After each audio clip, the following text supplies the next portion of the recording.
Di tengah isu kandasnya kisah cinta dengan Amanda Manopo, Billy Syahputra kini belak-belakan ingin menikahi Ayu Ting Ting. Billy Syahputra bahkan curhat pada Raffi Ahmad bahwa ia memiliki perasaan pada Ayu Ting Ting.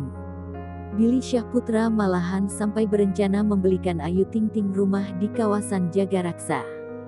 Demi menikah dengan Ayu Ting Ting, Billy bahkan menjanjikan nafkah 100 juta rupiah per bulannya. Mendengar curhatan Billy yang ingin menikah dengan Ayu Ting Ting, Raffi Ahmad justru kasihan.